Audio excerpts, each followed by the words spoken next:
존경하는 재판관 여러분, 그리고 사랑하는 국민 여러분, 작년 12월 3일 비상계엄을 선포한 후 84일이 지났습니다. 제 삶에서 가장 힘든 날들이었지만 감사와 성찰의 시간이기도 했습니다. 저 자신을 돌아보면서 그동안 국민들께 과분한 사랑을 받아왔다는 생각이 들었습니다. 감사한 마음이 들면서도 국민께서 일하라고 맡겨주신 시간에 제 일을 하지 못하고 있는 현실이 송구스럽고 가슴 아팠습니다. 한편으로 많은 국민들께서 여전히 믿어주고 계신 모습에 무거운 책임감도 느꼈습니다. 국민 여러분께 죄송하고 감사하다는 말씀 먼저 드리고 싶습니다. 제가 비상계엄을 선포하고 몇 시간 후 해제했을 때 많은 분들께서 이해를 못하셨습니다. 지금도 어리둥절해 하시는 분들이 있을 겁니다. 계엄이라는 단어에서 연상되는 과거의 부정적 기억도 있을 것입니다. 거대 야당과 내란 공작 세력들은 이런 트라우마를 악용하여 국민을 선동하고 있습니다.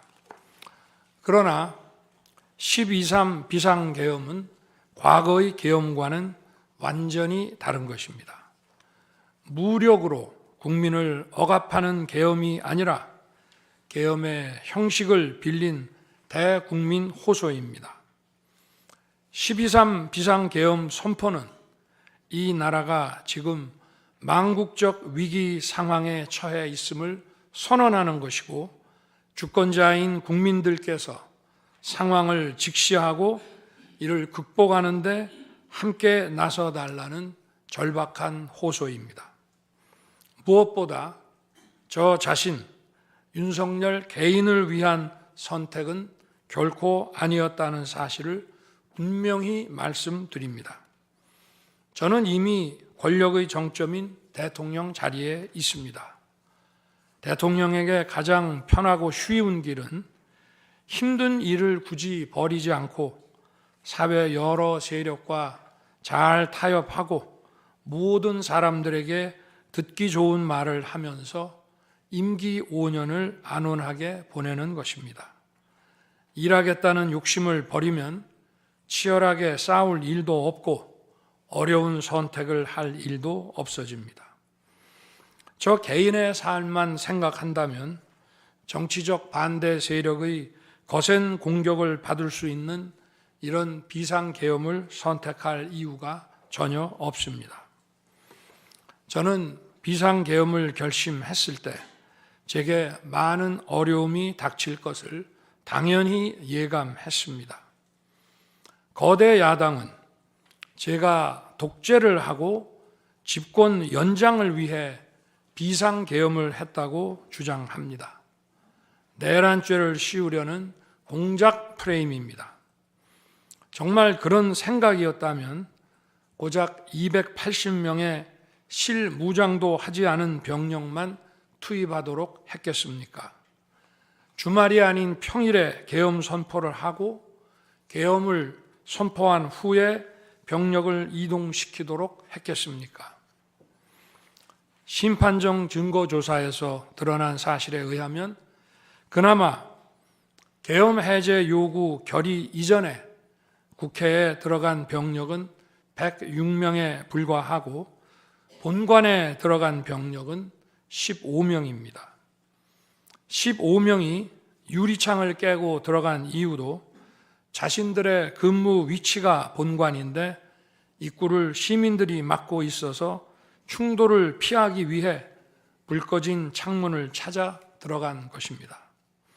또한 국회의 해제 요구 결의가 이루어진 이후에 즉시 모든 병력을 철수했습니다.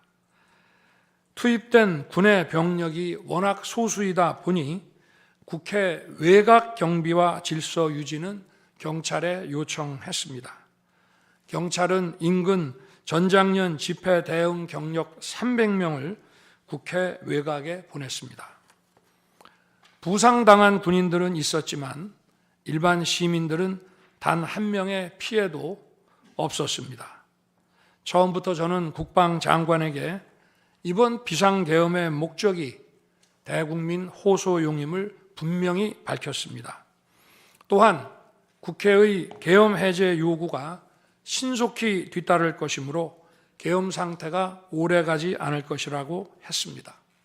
하지만 그런 내용을 사전에 군 지휘관들에게 그대로 알릴 수는 없었습니다. 그래서 최소한의 병력을 실무장하지 않은 상태로 투입함으로써 군의 임무를 경비와 질서 유지로 확실하게 제한한 것입니다. 많은 병력이 무장 상태로 투입되면 아무리 조심하고 자제하라고 해도 군중과 충돌하기 쉽습니다. 그런 일이 발생하지 않도록 원천 차단한 것이고 실제 결과도 예상대로였습니다. 제가 소수의 병력, 비무장, 경험 있는 장병 이 세 가지를 장관에게 명확히 지시한 이유입니다. 그런데도 거대 야당은 이것을 내란이라고 주장하고 있습니다. 병력 투입 시간이 불과 2시간도 안 되는데 2시간짜리 내란이라는 것이 있습니까? 방송으로 전 세계, 전 국민에게 시작한다고 알리고 국회가 그만두라 한다고 바로 병력을 철수하고 그만두는 그런 내란을 보셨습니까? 대통령이 국회를 장악하고 내란을 일으키려 했다는 주장은 어떻게든 대통령을 끌어내리기 위한 선동 공작입니다. 대통령의 법적 권한인 계엄 선포에 따라 계엄 사무를 하고 질서 유지 업무를 담당한 공직자들이 이러한 내란몰이 공작에 의해 지금 고초를 겪고 있는 모습을 보고 있으면 가슴이 찢어지는 것 같습니다. 이분들이 대통령의 장기 독재를 위해 일을 했겠습니까? 대한민국의 현실에서 이러한 장기 독재를 상상도 할 수 없다는 사실을 잘 아는 사람들이고 이미 자기 분야에서 최고의 위치에 올라 더 바랄 것도 없는 분들입니다. 이분들은 대통령의 법적 권한 행사에 따라 맡은 바 직무를 수행한 것뿐입니다. 헌법재판관 여러분, 그리고 국민 여러분, 대통령의 자리에서 많은 정보를 가지고 국정을 살피다 보면 남들에게는 보이지 않는 것들, 겉으로는 잘 드러나지 않는 문제점들이 많이 보이게 됩니다. 당장은 괜찮아 보여도 얼마 뒤면 큰 위기로 닥칠 일들이 대통령의 시야에는 바로 들어옵니다. 서서히 끓는 솥 안의 개구리처럼 눈앞의 현실을 깨닫지 못한 채 벼랑 끝으로 가고 있는 이 나라의 현실이 보였습니다. 언제 위기가 아닌 때가 있었냐고 하는 분도 있을 겁니다. 그렇지만 그동안의 위기가 돌발 현안 수준이었다면 지금은 국가 존립의 위기, 총체적 시스템의 위기라는 점에서 차원이 완전히 다릅니다. 미국 트럼프 대통령은 취임 첫날 국가 비상사태를 선포하고 군을 투입했습니다. 미국이 국가 비상사태인가에 대한 판단은 다를 수 있습니다. 하지만 불법 체류자와 마약 카르텔 등 당면한 위기에 맞서 국민들을 지키기 위한 대통령의 결단임은 분명해 보입니다. 그렇다면 지금 우리나라의 현실은 어떻습니까? 국가 비상사태가 아니라고 단언할 수 있습니까? 북한을 비롯한 외부 주권 침탈 세력들과 우리 사회 내부의 반국가 세력이 연계하여 국가 안보와 계속성을 심각하게 위협하고 있습니다. 이들은 가짜 뉴스, 여론 조작, 선전 선동으로 우리 사회를 갈등과 혼란으로 몰아넣고 있습니다. 당장 2023년 적발된 민주노총 간첩단 사건만 봐도 반국가 세력의 실체를 쉽게 확인할 수 있습니다. 이들은 북한 공작원과 접선하여 직접 지령을 받고 군사시설 정보 등을 북한에 넘겼습니다. 북의 지령에 따라 총파업하고 미국 대통령 방한 반대, 한미연합훈련 반대, 이태원 참사 반정부 시위 활동 등을 펼쳤습니다. 심지어 북한의 지시에 따라 총선과 대선에 개입한 정황도 드러났습니다. 지난 대선 직후에는 대통령 탄핵의 불씨를 지필하면서 구체적인 행동 지령까지 내려왔습니다. 실제로 대통령 당선인이 취임하기도 전인 2022년 3월 26일 윤석열 선제 탄핵 집회가 열렸고, 그때부터 2024년 12월 초까지 무려 178회의 대통령 퇴진 탄핵 집회가 열렸습니다. 이 집회에는 민노총 산하 건설노조, 언론노조 등이 참여했고 거대 야당 의원들도 발언대에 올랐습니다. 결국 북한의 지령대로 된 것 아닙니까? 요즘 세상에 간첩이 어디 있냐고 말하는 분들도 있습니다. 하지만 간첩은 없어진 것이 아니라 대한민국의 자유민주주의를 무너뜨리는 체제 전복 활동으로 더욱 진화한 것입니다. 그런데 이러한 간첩 활동을 막는 우리 사회의 방어막은 오히려 약해지고 곳곳에 구멍이 난 상태입니다.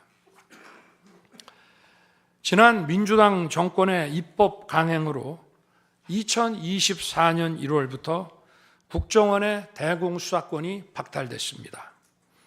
간첩단 사건은 노하우가 축적된 기관에서 장기간 치밀하게 수사를 해야 합니다.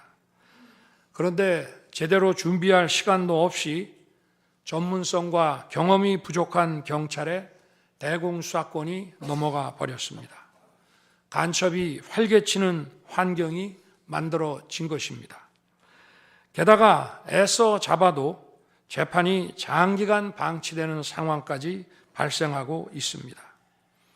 현재 재판이 진행 중인 간첩 사건이 민노총 간첩단, 창원 간첩단, 청주 간첩단, 제주 간첩단 등 4건이나 됩니다. 그런데 청주 간첩단 사건은 1심 판결까지 29개월이 넘게 걸렸고, 민노총 간첩단 사건도 1심 판결에 1년 6개월이 걸렸습니다. 이들은 구속기간 만료 후 석방되어 1심 판결로 법정 구속이 될 때까지 버젓이 활보하고 다녔습니다.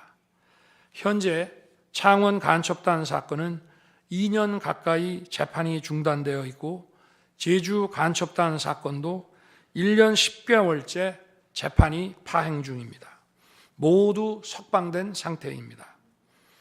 간첩을 잡지도 못하고 잡아도 제대로 처벌도 못하는데 이런 상황이 과연 정상입니까? 그런데도 거대 야당은 민노총을 옹호하기 바쁘고 국정원 대공수사권 박탈에 이어 국가보안법 폐지까지 주장하고 있습니다. 경찰의 대공수사에 쓰이는 특활비마저 전액 삭감해서 영원으로 만들었습니다. 한마디로 간첩을 잡지 말라는 것입니다. 작년에는 중국인들이 드론을 띄워 우리 군사기지, 국정원, 국제공항과 국내 미군 군사시설을 촬영하다 연이어 적발되었습니다. 이들을 간첩죄로 처벌하기 위해서는 법률을 개정해야 하는데 거대 야당이 완강히 거부하고 있습니다. 국가 핵심 기술을 유출하는 산업 스파이도 최근 급증하고 있습니다. 반도체, 디스플레이 등 기술 유출 피해가 수십조 원에 달하는데 그 3분의 2가 중국으로 유출됩니다.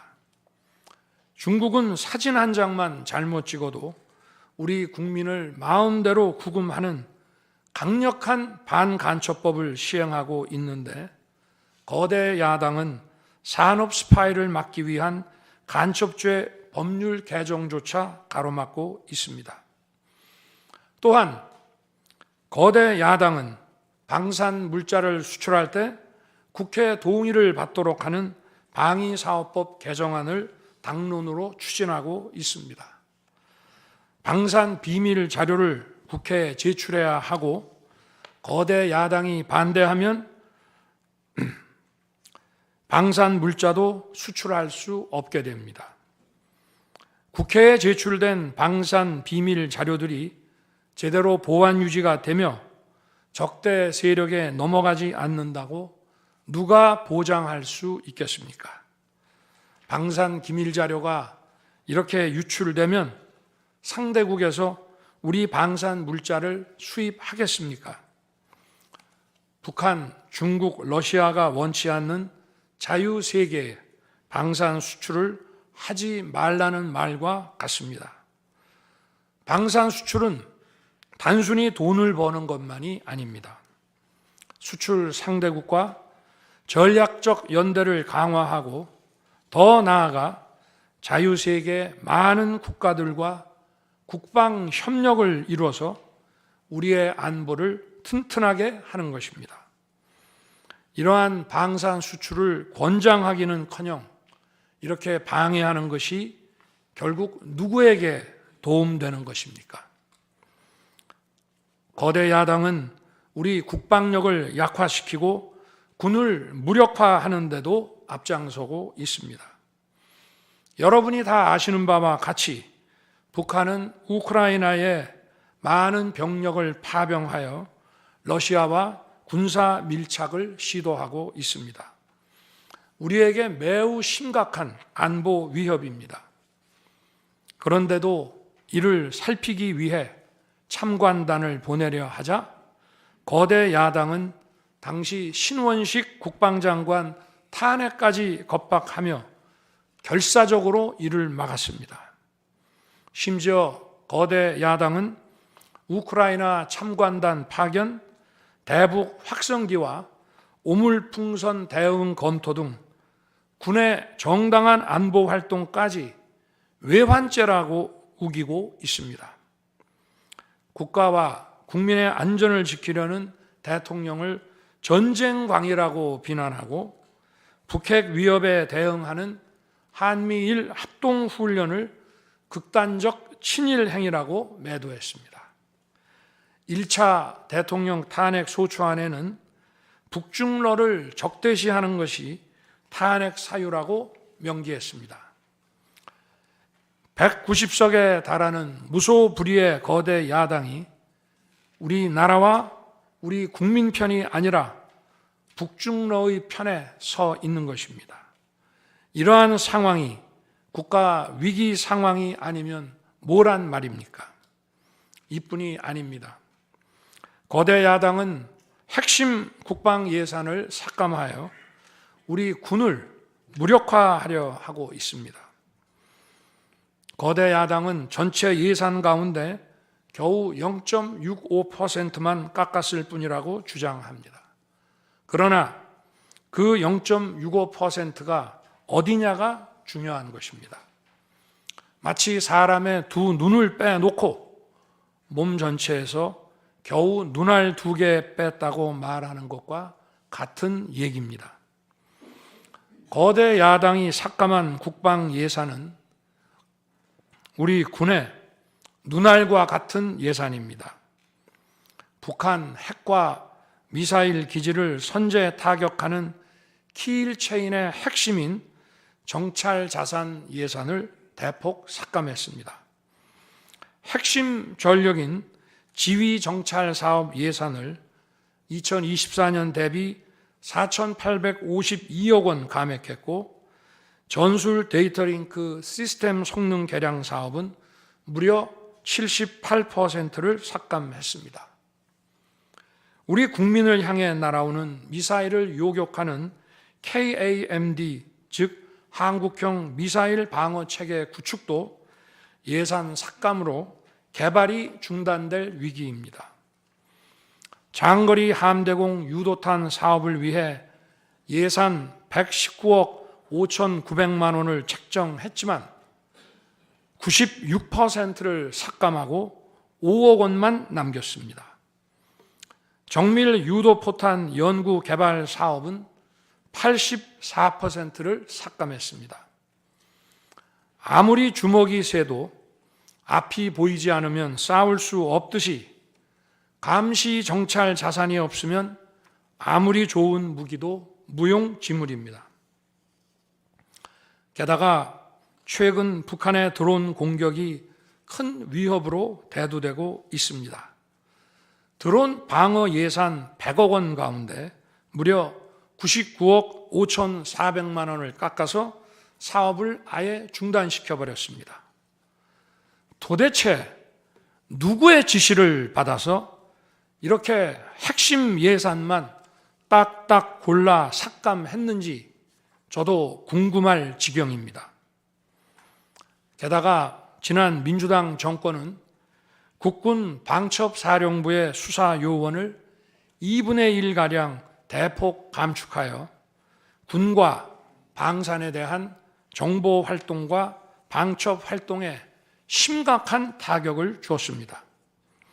또 과거 간첩 사건과 연루된 인물을 국정원의 주요 핵심 간부로 발령내서 국정원이 방첩기관인지 정보 유출기관인지 모를 조직으로 방치하기도 했습니다. 지난 정부 시절 이런 일을 주도한 인물들이 여전히 거대 야당의 핵심 세력으로서 우리의 안보를 흔들고 있습니다. 우리 정부 들어 국가정보원이 국가안보의 중추기관으로 거듭날 수 있도록 노력하였고 국군 방첩사의 역량 보강을 위해 힘썼습니다마는 아직 문제의 뿌리를 제대로 다 드러내지 못했습니다. 부수고 깨뜨리기는 쉬워도 세우고 만들기는 어렵고 시간이 많이 걸리기 때문입니다. 이런 상황이 겉으로는 멀쩡한 것처럼 보이지만 실질적으로 전시사변에 못지않은 국가 위기 상황이라고 저는 판단하고 있습니다. 거대 야당은 야당에 대한 대통령의 인식을 탓하기 전에 공당으로서 국가에 대한 책임 있는 자세와 신뢰를 보여주는 게 우선이라고 저는 생각합니다. 저는 자유민주주의 헌법 원칙, 국가 안보, 핵심 국익 수호만 함께 한다면 어떤 정치 세력과도 기꺼이 대화하고 타협할 자세가 돼 있는 사람입니다. 나라와 국민을 위한 길에 좌파 우파가 어디 있겠습니까? 하지만 자유를 부정하는 공산주의, 공산당 일당 독재, 유물론에 입각한 전체주의가 다양한 속임수로 우리 대한민국에 스며드는 것은 막아야 합니다. 이런 세력과 타협하고 흥정해서는 안 된다고 생각합니다.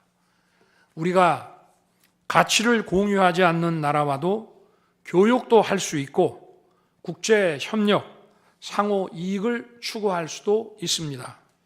하지만 우리 정치 체제에 영향을 미치고 스며드는 것은 막아야 합니다. 그것이 국방 안보만큼 중요한 정치 안보입니다. 바로 우리의 자유민주주의를 지키는 길입니다. 자유민주주의 국가의 공당이라면 이런 세력을 옹호하고 이런 세력과 손잡는 일은 절대 해서는 안 되는 것입니다. 재판관 여러분, 그리고 국민 여러분, 거대 야당은 제가 취임하기도 전부터 대통령 선제 탄핵을 주장했고 줄탄핵, 입법 폭주, 예산 폭거로 정부의 기능을 마비시켜 왔습니다. 거대 야당은 이러한 폭주까지도 국회의 정당한 권한 행사라고 강변합니다. 그러나 국회의 헌법적 권한은 국민을 위해 쓰라고 부여된 것입니다.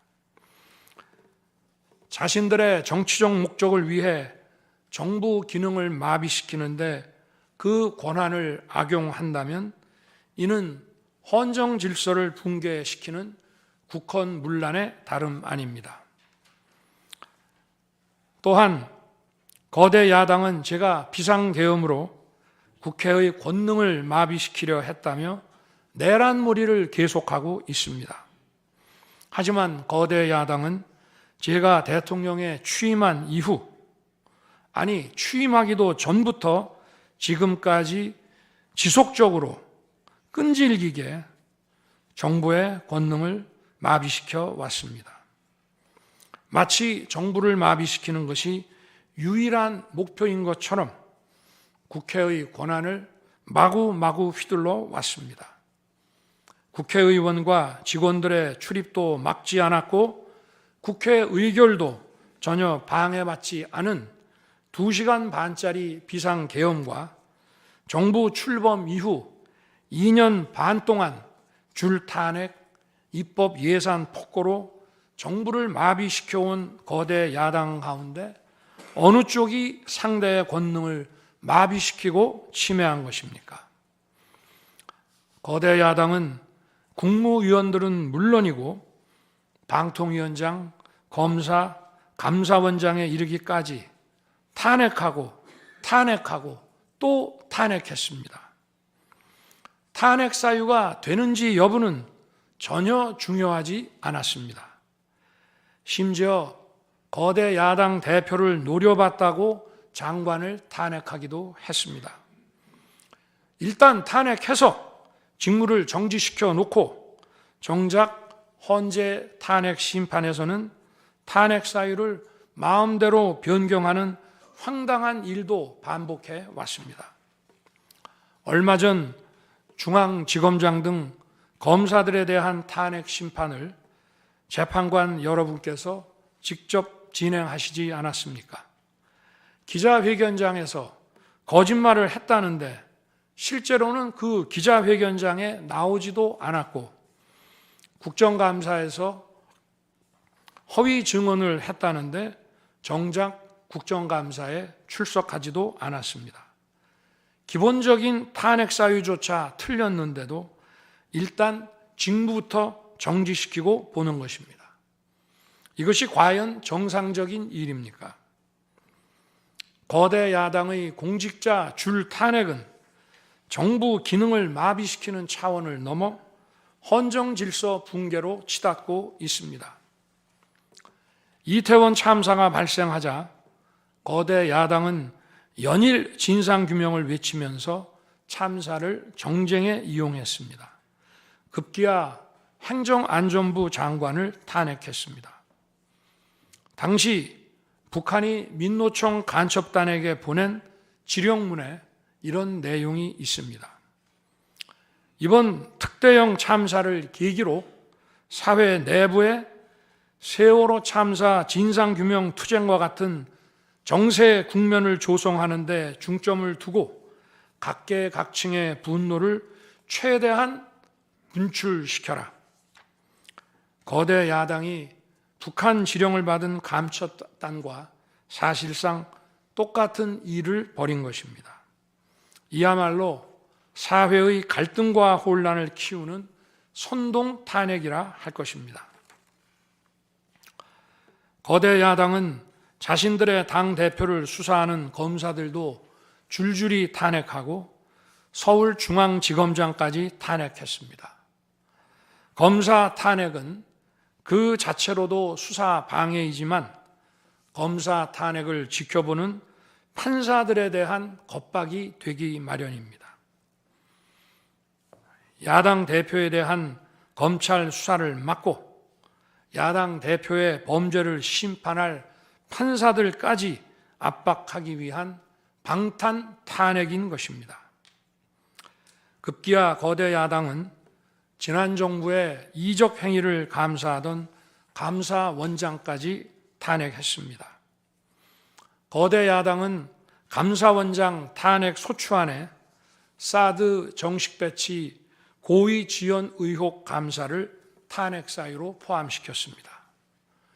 이 사건은 지난 민주당 정부의 안보라인 고위직 인사 4명이 주한 중국 대사관 무관에게 사드 배치 작전명, 작전 일시, 작전 내용 등 국가 기밀 정보를 넘겨준 간첩 사건입니다.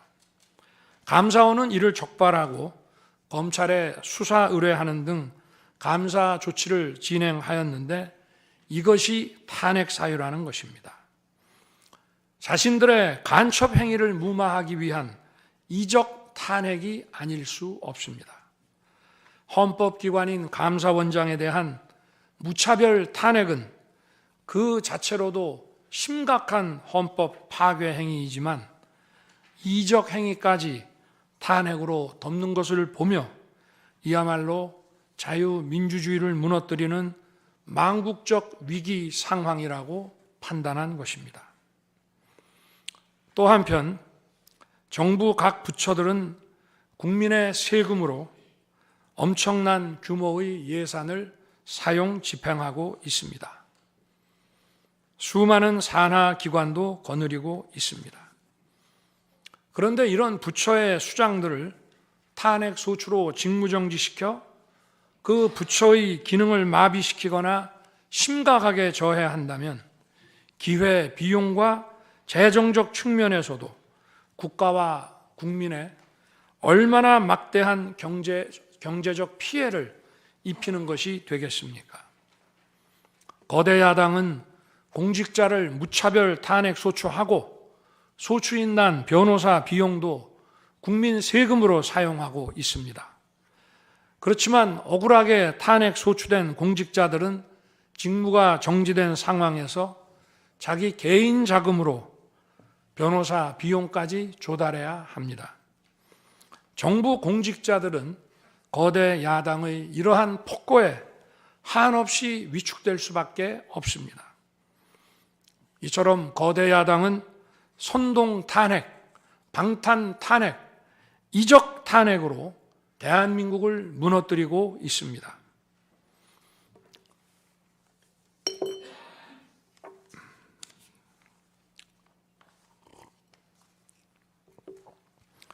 우리나라 선거 가운데 대통령 선거가 기간도 가장 길고 국민적 관심도 가장 큽니다.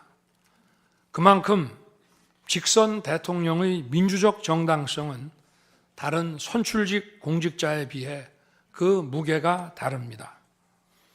과거 우리나라 민주화 운동은 한마디로 대통령 직선제 확보였다고 해도 과언이 아닙니다.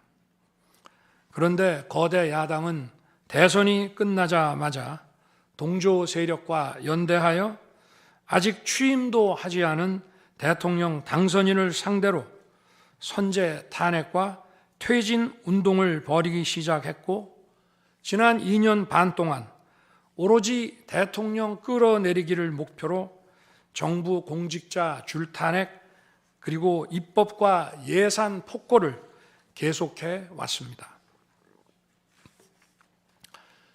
헌법이 정한 정당한 견제와 균형이 아니라 민주적 정당성의 상징인 직선 대통령 끌어내리기 공작을 그야말로 쉼없이 해온 것입니다. 이것이 국헌문란이 아니면 도대체 어떤 것이 국헌문란 행위이겠습니까?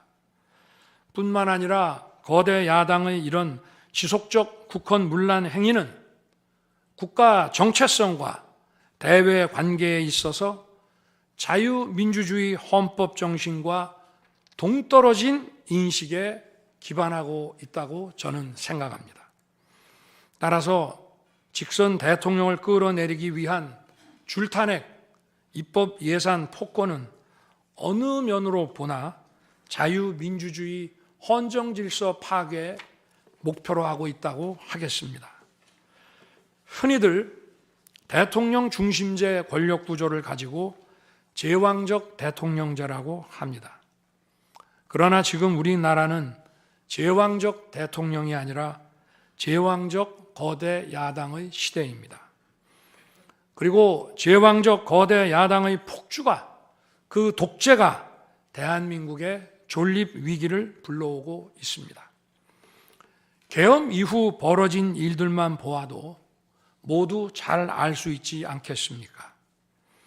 제가 정말 제왕적 대통령이라면 공수처, 경찰, 검찰이 앞다퉈서 저를 수사하겠다고 나서고 내란죄 수사권도 없는 공수처가 영장 쇼핑, 공문서 위조까지 해가면서 저를 체포할 수 있겠습니까?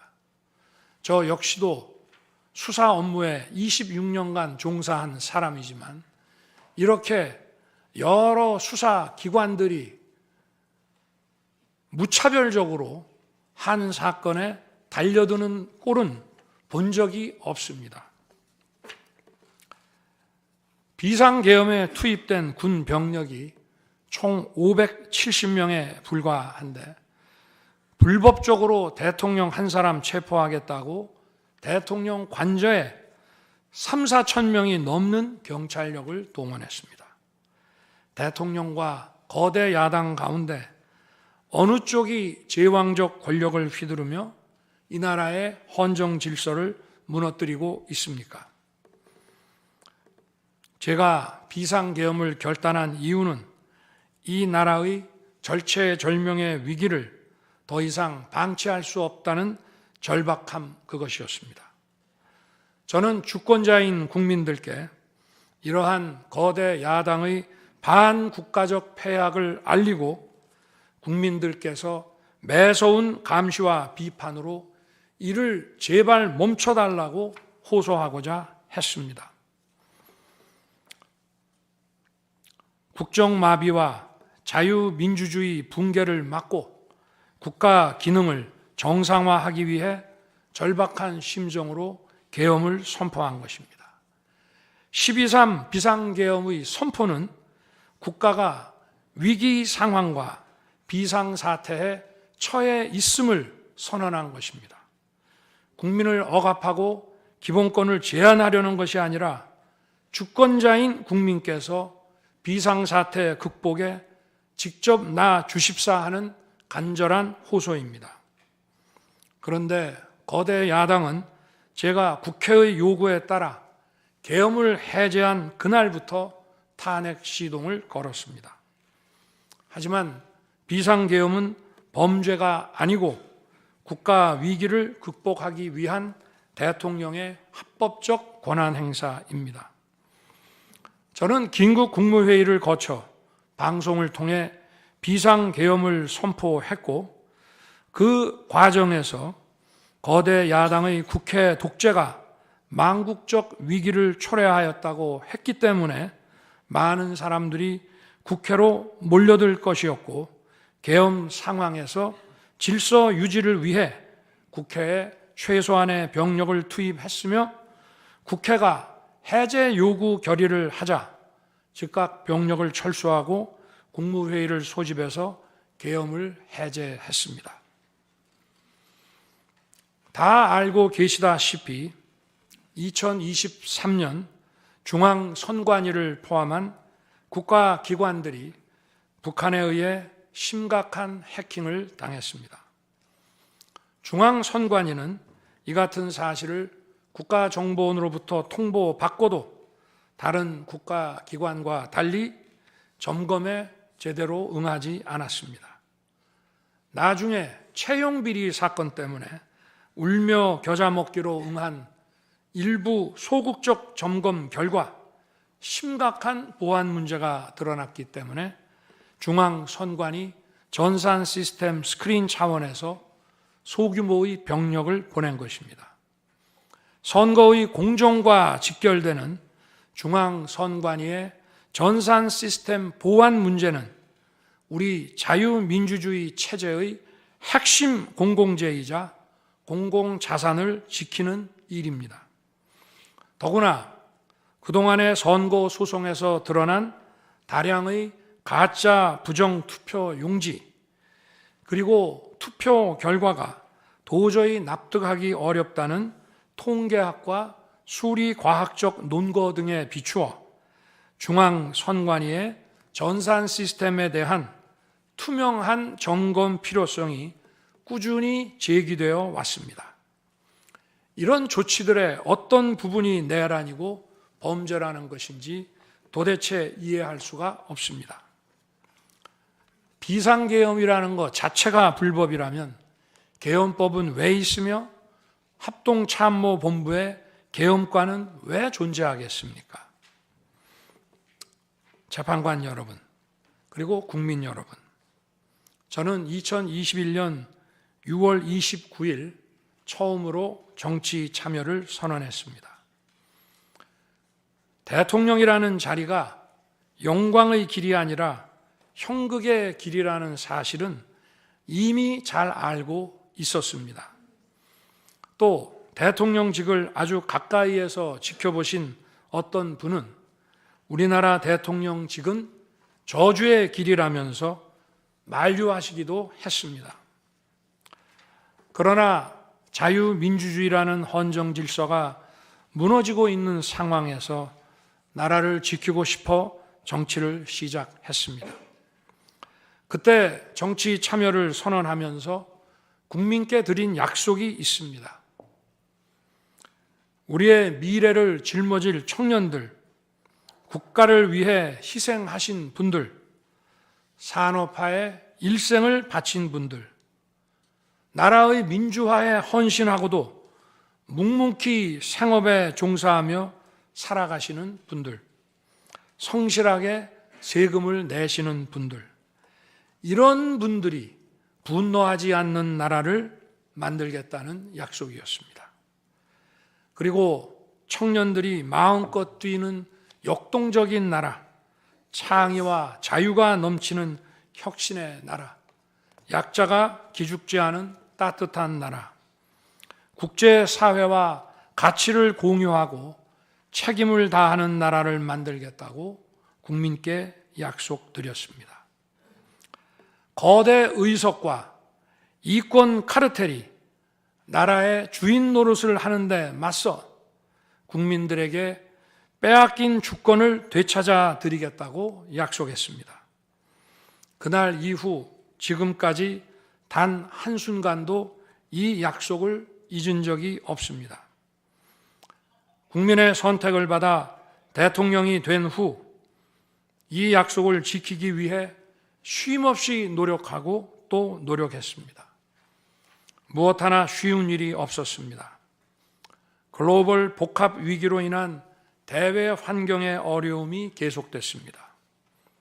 지난 민주당 정부의 잘못된 소주성 정책과 부동산 정책은 우리 경제와 민생의 문제를 풀어가는데 계속 발목을 잡았습니다. 하지만 어떤 문제라도 노력하면 풀어낼 수 있다고 믿었고 실제로 우리 기업, 우리 국민과 함께 뛰면서 하나하나 문제를 해결할 수 있었습니다.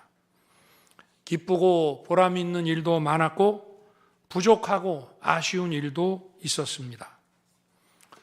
무엇보다 국가 안보와 국민 안전을 지키는 제복 입은 공직자에 대한 처우 개선 추진이 보람된 일이었습니다.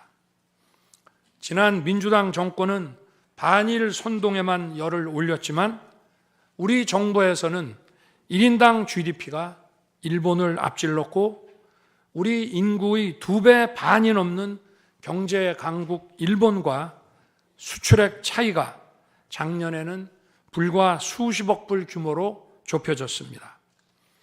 20년 전에 비해 100분의 1, 지난 민주당 정부에 비해 수십분의 1로 줄어든 것입니다. 또 작년에 30번이나 열었던 전국 순회 민생 토론의 기억이 많이 납니다. 국민의 어려움을 직접 듣고 많은 일을 현장에서 해결해 드리면서 국민과 같이 웃기도 했고 같이 울기도 했습니다. 수도권, 영남, 호남, 충청, 강원, 제주까지 전국 모든 지역을 다니면서 지역 발전 방안을 함께 고민했습니다. 우리 국민들께서 전국 어디에 사시든 공정한 기회를 누리며 행복하게 살 수 있도록 만들어서 진정한 국민 통합을 이루고 싶었습니다. 다시 그렇게 일할 기회가 있을까 마음이 아립니다. 1박 4일의 살인적 일정으로 미국에 가서 한미일 캠프 데이비드 선언을 발표했을 때는 보람이 컸고 정말 마음이 든든했습니다. 방산 수출에 물꼬를 트고 팀 코리아가 체코 원전 건설 사업의 우선 협상 대상자로 선정됐을 때에는 어린아이같이 기뻤습니다. 아쉬웠던 순간도 떠오릅니다. 기업과 국민들에게 꼭 필요한 법안들은 하염없이 뒤로 밀어놓고 거부권을 행사할 수밖에 없는 위헌적 법안, 핵심 국익에 반하는 법안들이 야당 단독으로 국회에서 일사천리 통과될 때에는 답답했습니다. 국방, 치안, 민생을 위해 꼭 필요한 아킬레스건 예산들이 삭감됐을 때에는 막막했습니다. 지금 저는 잠시 멈춰서 있지만 많은 국민들, 특히 우리 청년들이 지금 대한민국이 처한 상황을 직시하고 스스로 주권을 되찾고 나라를 지키기 위해 나서고 있습니다. 비상계엄의 목적이 망국적 위기 상황을 알리고 헌법 제정 권력인 주권자들께서 나서 주시기를 호소하는 것이었는데 이것만으로도 비상계엄의 목적이 상당 부분 이루어졌다고 생각하게 됩니다. 저의 진심을 이해해 주시는 우리 국민과 청년들에게 진심으로 감사 말씀을 드리고 싶습니다. 제가 직무에 복귀하게 되면 나중에 또다시 계엄을 선포할 것이라는 터무니없는 얘기도 있습니다. 계엄의 형식을 빌린 대국민 호소로 이미 많은 국민과 청년들께서 나라의 상황을 직시하고 나라 지키기에 나서고 계신데 그런 일을 또 할 이유가 있겠습니까? 결코 그런 일은 없을 것입니다.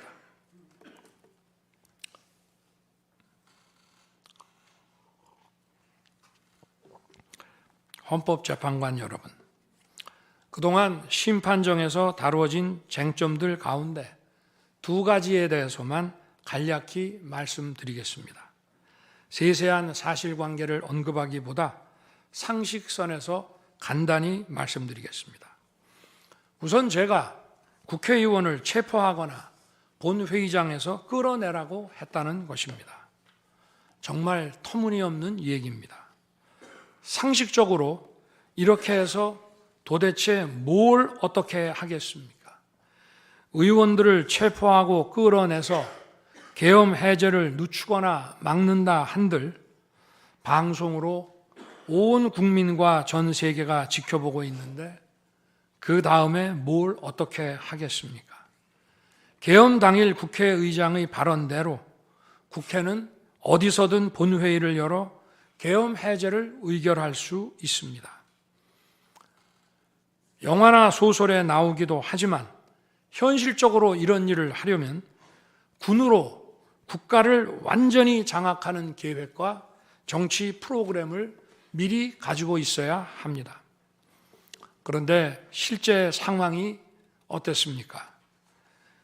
계엄 사무를 담당할 주요 지휘관들이 계엄 직전에 어디에 있었는지 이 심판정에서 다 드러났습니다. 장관 재가를 받아 지방 휴가를 가거나 부부 동반 만찬, 간부 만찬 회식을 하다가 대통령의 계엄 선포 직후에야 국방장관으로부터 업무 지시를 받았습니다. 준비된 치밀한 작전 계획이나 지침이 없었기 때문에 혼선과 허술함도 있었습니다. 국방장관이나 지휘관들이나 경험이 풍부한 군사 전문가들인데 이들이 왜 이랬겠습니까? 12.3 계엄 선포는 계엄의 형식을 빌린 대국민 호소이고 과거 계엄과는 다른 것이었기 때문입니다. 이미 민주주의를 수십 년 경험하고 몸에 밴 우리 50만 군이 임기 5년 단임 대통령의 사병 노릇을 할 리가 있습니까? 제가 비상계엄을 선포한 이유는 오로지 주권자인 국민들에게 국회의 망국적 독재로 나라가 위기에 빠졌으니 이를 직시하고 감시와 비판의 견제를 직접 해달라는 것이었습니다. 공화국의 대의제 위기에 헌법 제정 권력인 주권자가 직접 나서야 한다는 호소였습니다. 의원을 체포하거나 끌어내라고 했다는 주장은 국회에 280명의 질서유지 병력만 계비간 상태에서 앞뒤가 맞지 않는 얘기입니다. 국회가 비어있는 주말도 아니고 회기 중인 평일에 이런 병력으로 터무니없는 얘기입니다. 의원만 300명이고 직원들과 보좌진을 합치면 몇천 명이 넘습니다. TV 생중계를 보더라도 계엄 선포 후 얼마 지나지 않아 이미 국회 마당과 본관에는 수천 명의 국회 관계자와 민간인들이 들어왔습니다. 실제로 계엄 선포 후 1시간 30분이 지나서야 질서유지 군 병력이 도착했고 경내에 진입한 병력이 106명, 그 중에서 본관에 들어간 병력이 겨우 15명인데 이런 극소수 병력을 가지고 국회의원을 체포하고 끌어낸다는 것이 말이 되겠습니까? 게다가 의결 정족수가 차지 않았으니 본회의장에 들어가서 의원들을 끌어내라고 했다는데 의결 정족수가 차지 않았으면 더 못 들어가게 막아야지 끌어낸다는 것도 상식에 맞지 않는 얘기입니다. 본관에 진입한 군인들은 본회의장이 어디에 있는지도 몰랐다고 합니다. 무엇 하나 말이 되지 않습니다. 단 한 사람도 끌려 나오거나 체포된 일이 없었으며 군인이 민간인들에게 폭행당한 일은 있어도 민간인을 폭행하거나 위해를 가한 일은 한 건도 없었습니다. 실제로 일어나지도 않았고 일어날 수도 없는 불가능한 일에 대해 이런 주장을 하는 것은 지난번에도 말씀드렸지만 그야말로 호수 위에 비친 달빛을 건져내려는 것과 같은 허황된 것입니다. 거대 야당은 대통령의 헌법상 권한에 기해 선포된 계엄을 불법 내란으로 둔갑시켜 탄핵 소추를 성공시켰습니다. 그리고는 헌재 심판에서는 탄핵 사유에서 내란을 삭제했습니다. 그야말로 초유의 사기 탄핵이 아닐 수 없습니다. 내란이냐 아니냐는 긴 시간의 복잡한 심리를 통해 가려지는 게 아닙니다. 내란이냐 아니냐는 판례에서 보듯이 실제 일어난 일과 진행된 과정에서 드러난 결과로 누구나 쉽게 바로 알 수 있어야 내란이 되는 것입니다. 거대 야당과 소추단이 헌재 심판 대상에서 내란을 삭제한 이유는 심판의 심리 시간을 단축시키려는 것이 아니라 내란의 실체가 없기 때문입니다. 더구나 12.3 계엄은 발령부터 해제까지 역사상 가장 빨리 종결된 계엄입니다. 그러다 보니 계엄사령부 조직도 구성되지 못했고 예하 수사본부 조직도 전혀 만들어지지 못한 채 그냥 계엄이 종료됐습니다. 비상계엄 국무회의에 대해 간단히 말씀드리겠습니다. 계엄 당일 국무회의는 국무회의로 보기 어렵다는 주장이 있습니다. 그런데 국무회의를 할 것이 아니었다면 도대체 12월 3일 밤에 국무위원들이 대통령실에 온 이유를 오히려 제가 묻고 싶습니다. 국무회의가 아니라 간담회 정도였다는 주장도 있습니다만 그날이 간담회를 할 상황은 아닙니다. 간담회는 의사 정족수도 없는데 국무회의 의사 정족수가 찰 때까지 왜 기다렸겠습니까?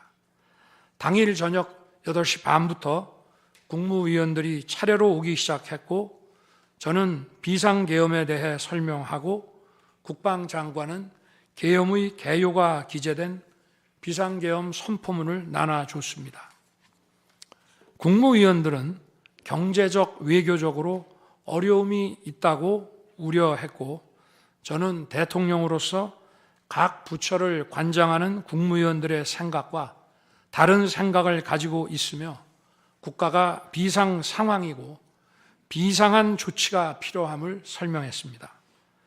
그리고 각 부처 장관의 우려사항, 예를 들어 경제부총리의 금융시장 혼란 우려와 외교장관의 우방국 관계 우려는 제가 걱정하지 말라고 했습니다.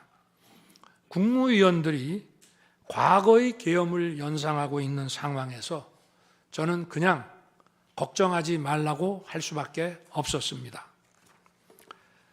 의사 정족수 충족 이후 국무회의 시간은 5분이었지만 그 이전에 충분히 논의를 한 것입니다. 다음 날 새벽 해제 국무회의는 소요 시간이 단 1분이었습니다. 실제 정례 주례 국무회의 경우에도 모두와 마무리 발언 등을 하고 많은 안건을 다루기 때문에 1시간가량 걸리지만 개별 안건의 심의 시간은 극히 짧습니다. 또한 비상계엄을 위한 국무회의를 정례 주례 국무회의처럼 하기는 어렵습니다. 보안 유지가 중요하고 그렇게 해야 혼란도 줄이고 질서 유지 병력도 최소화할 수 있기 때문입니다. 이상민 전 행안부 장관은 지난 심판정에서 그동안 국무회의를 100여 차례 참석했지만 이번 국무회의처럼 실질적으로 열띤 토론이나 의사 전달이 있었던 것은 처음이라고 했습니다. 국무회의 배석을 위해 비서실장과 안보실장도 통상처럼 대통령실로 나오도록 했고 국가 안보의 문제이기도 해서 국정원장도 참석시켰습니다. 1993년 8월 13일 김영삼 대통령께서 긴급 재정경제 명령으로 금융실명제를 발표했을 때도 국무위원들은 소집 직전까지 발표한다는 사실 자체를 몰랐고 국무회의록도 사후에 작성됐습니다. 그때 상황은 이인재 당시 노동부 장관께서 이미 공개적으로 설명한 바 있습니다. 그러나 아무도 이를 두고 국무회의가 없었다고 하지 않았고 당시 헌법재판소는 긴급명령 발동을 모두 합헌이라고 결정했습니다. 그 밖에 여러 쟁점들에 대해서는 변호인단의 변론으로 가름하겠습니다. 재판관 여러분, 그리고 국민 여러분, 저는 언젠가 해야 하고 누군가 해야 하는 일이라면 지금 제가 하겠다는 마음으로 대통령직을 수행해 왔습니다.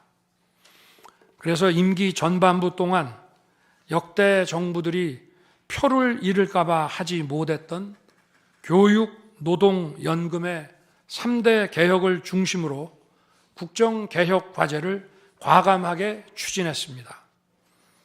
30년 동안 지지부진했던 유보 통합의 첫걸음을 떼었고 늘봄 학교와 융복합 고등교육, 그리고 지역 산업과의 연계 강화를 위한 과감한 권한 이전 등 교육개혁의 기틀을 마련했습니다. 노사 법치의 틀을 새롭게 세우고 4차 산업혁명 시대에 적응하기 위한 노동 유연화와 노동 보호의 개혁 물꼬도 텄습니다. 국가적 난제였던 연금 개혁도 역대 정부 최초로 방대한 수리 분석과 신층 여론조사를 진행하였고 수용성이 높은 방안을 만들어 국회에 제출했습니다. 대통령 임기 초반에는 국민과 유권자에게 선거 때 약속한 공약과 국정과제의 실천, 또 민생에 영향이 큰 사회개혁의 추진이 우선이기 때문에 이러한 스케줄에 맞춰 일해 온 것입니다.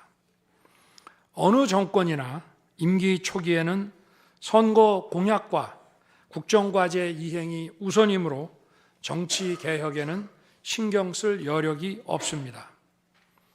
그러다가 전직 대통령들의 5년 임기가 금방 다 지나갔고 변화된 시대에 맞지 않는 87 체제가 여전히 유지되고 있습니다. 정치가 국민을 불편하게 만들고 나라의 발전을 가로막고 있습니다. 또 국가의 미래를 결정하는 일에 미래의 주역인 청년들이 참여할 수 있도록 정치와 행정의 문턱이 더 낮춰져야 합니다. 제가 직무에 복귀하게 된다면 먼저 87 체제를 우리 몸에 맞추고 미래 세대에게 제대로 된 나라를 물려주기 위한 개헌과 정치개혁의 추진에 후반부를 집중하려고 합니다.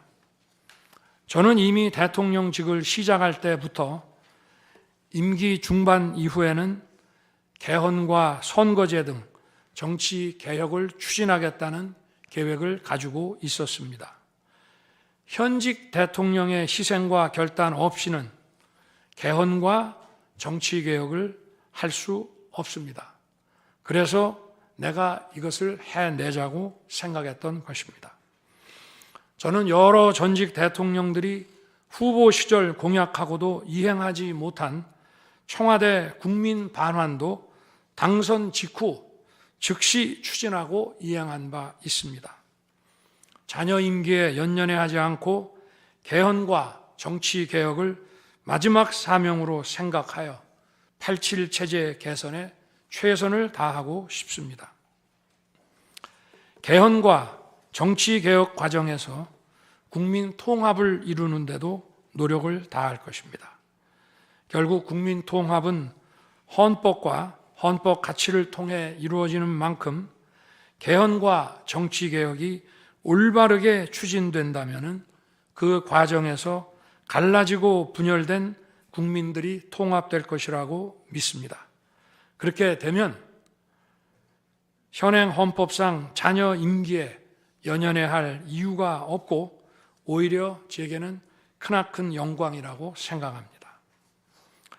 그리고 국정 업무에 대해서는 급변하는 국제 정세와 글로벌 복합 위기 상황을 감안하여 대통령은 대외 관계에 치중하고 국내 문제는 총리에게 대폭 위임할 생각입니다.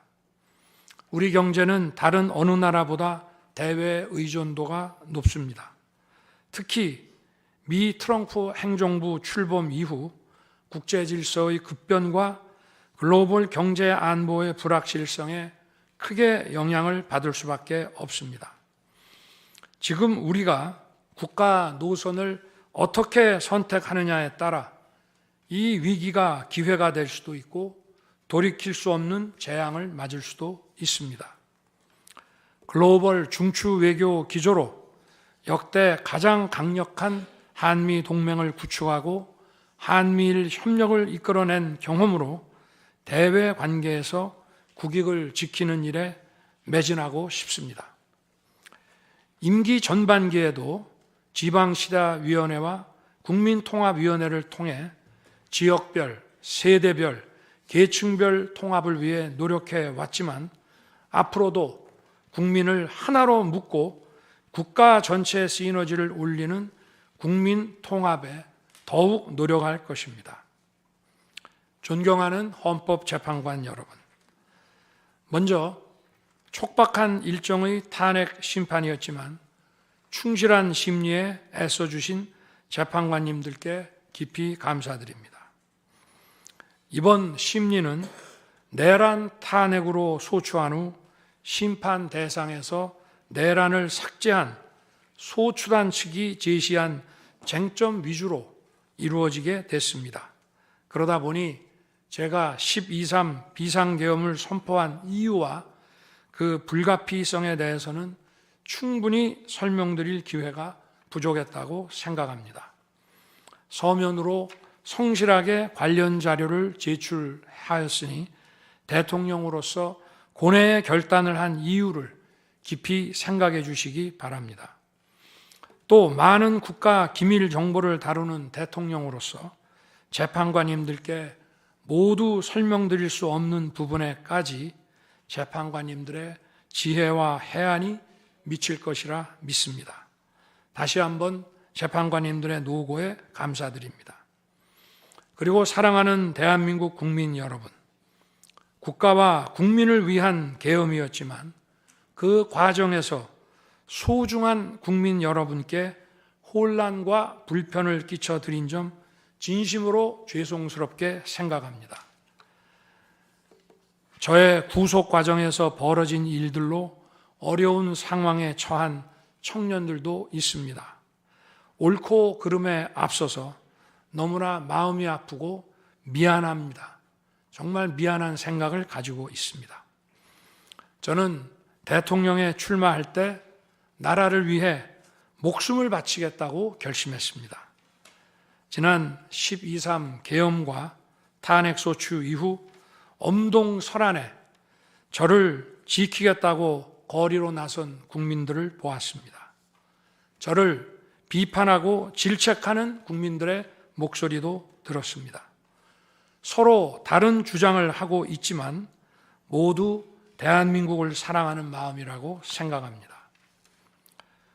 부족한 저를 지금까지 믿어주시고 응원을 보내주고 계신 국민 여러분께 진심으로 감사드립니다. 저의 잘못을 꾸짖는 국민의 질책도 가슴에 깊이 새기겠습니다. 그리고 이 모든 과정이 새로운 대한민국으로 도약하는 디딤돌이 될 수 있도록 최선을 다하겠습니다. 감사합니다.